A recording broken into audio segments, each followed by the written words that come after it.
local nonprofit says more families are struggling to find affordable housing as rent prices continue to rise. Reporter Pafua Yang joins us with more details. Pafua. Delane, Interfaith Outreach in Plymouth says monthly rent increase has been a growing trend. This is a problem because more than half the households Interfaith serves earn incomes below the federal poverty level. A one person wage earner in a family would need to be making at least $26 an hour to be able to afford local rents, and more of the families we are working with are making like $9.86 an hour. According to recent reports, monthly rent for a two-bedroom apartment in Plymouth and Brooklyn Center rose 5% from last year. Maple Grove saw a 9% increase and Brooklyn Park saw a 10% increase. Interfaith Executive Director LaDonna Hoy says if you're paying 30% or below your income for rent, that's considered affordable. However, families Interfaith serves pay an average of 58% of their income. We spend over $1 million a year just helping people stay put, helping them to pay their rent or part of their rent so they can stay anchored in this community, and work with nonprofit developers of affordable rental housing. Hoy is pushing for more affordable housing, but she says the community is losing those affordable units to market rate apartments. She says if this trend keeps up, her biggest concern is that the number of families experiencing homelessness will grow. Hoy says almost 2,000 families Interfaith served last year experienced homelessness. Delane? All right, thank you, Pafua. Riders of Plymouth Metrolink will get a chance to give feedback on its commitment to fairness. The city is hosting an outreach event on Tuesday, the 25th from 3 to 5 at Interfaith Outreach. It's looking for feedback on the draft of its 2020 Title VI compliance plan. That's a plan that programs receiving federal funds have to have.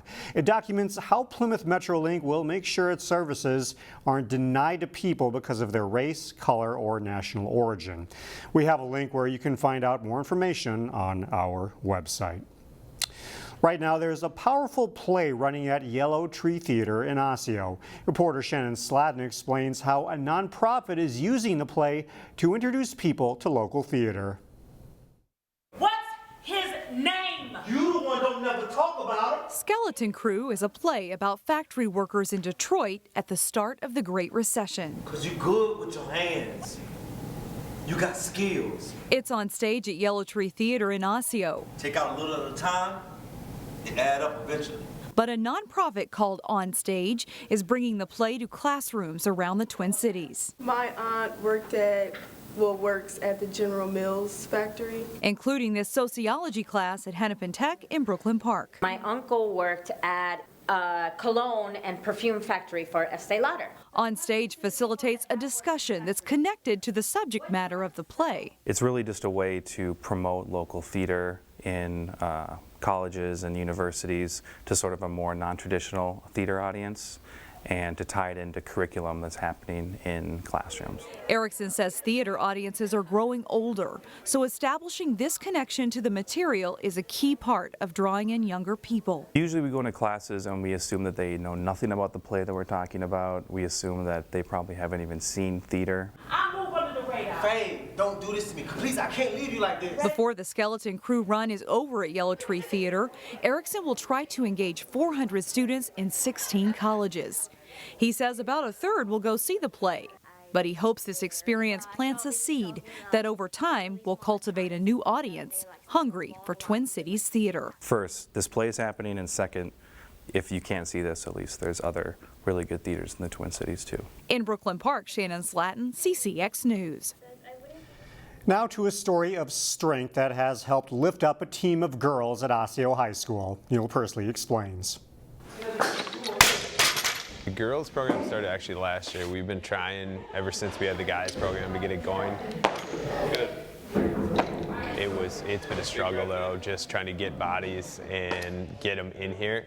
But once you get them in here, they see how fun it is. They see themselves getting stronger and just having a blast in the gym, and it starts to be contagious and more people come. That's exactly what happened in year 2 of Osseo High School's girls powerlifting team. They went from 2 members in 2019 to 7 in 2020. Powerlifting is predominantly male sport, but the female aspect has been catching on in the past years, so it's been really fun just to see and prove that women are strong too. More specifically, the women of the Osseo powerlifting team demonstrated their strength by winning the state championship this year. Anais Loco and Kendall Portrats placed 3rd and 4th respectively overall at the state competition this year. Anais won her 84-kilogram weight class. Surprising to me because it was my first year. I guess it was fun, it was unexpected. Riley has also qualified for girls' state Olympic weightlifting competition. It's the same kind of concept where you have to achieve a total for the meet with the 2 lifts to go to state and go to nationals. The concept of a girls' powerlifting team grew out of the speed, strength, and agility program that Osseo High School offers each summer. Some of the numbers our female athletes are putting up in here are quite impressive. Winning the state championship with a handful of the females on that team was very impressive in itself, but I think the work ethic we see out of the athletes across the board is pretty impressive. I think that our female sports are really on the rise here. In Osseo, Neil Persley, CCX News.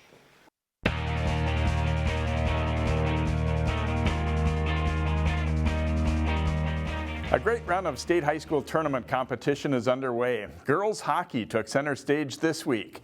Maple Grove facing off with Hill Murray in the Class AA quarterfinals. It's scoreless into the second. Michaela Macklett carries the puck and slides it to Tristana Tater, who slips the backhander in for a 1-0 Maple Grove lead. 4 minutes later, though, Hill Murray's Nina Steigoff works around the D and scores on the short side to tie the game up at 1-1. Then Jessica Dochniak gets a breakaway for Hill Murray. She's stopped, but Olivia Boyer pops the rebound in. The Pioneers lead 2-1 through 2 periods. In the third, Maple Grove battles back. Sam Nordstrom finds the puck in her skates and gets it to Sam Stelgis for the goals. The Crimson tie it 2-2, 6 minutes into the third.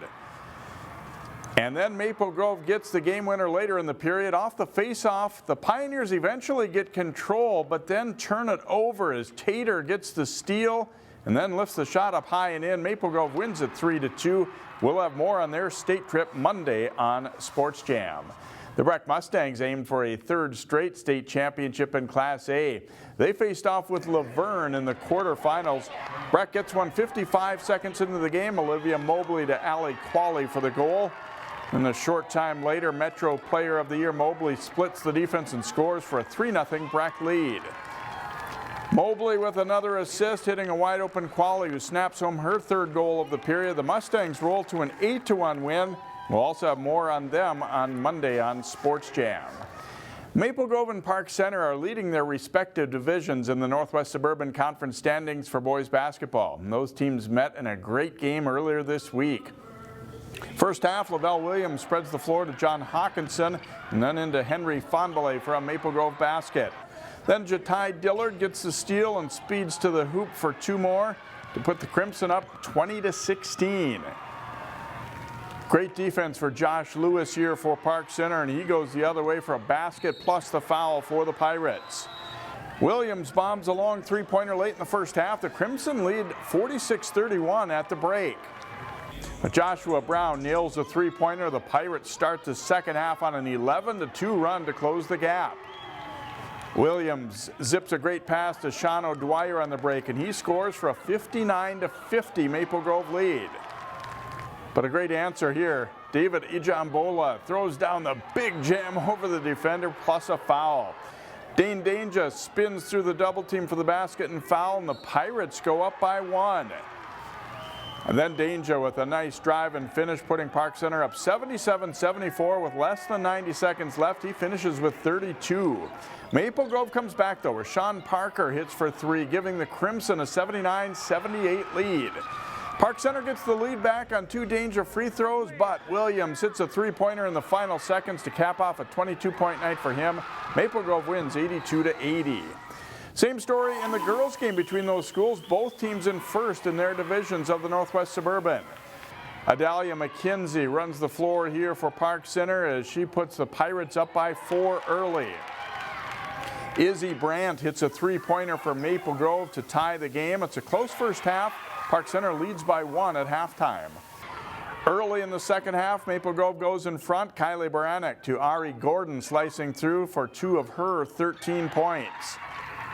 Later off a missed three-pointer, Abby Schulte is in the right spot for a rebound, putback, and foul. The Crimson go up by as much as 10.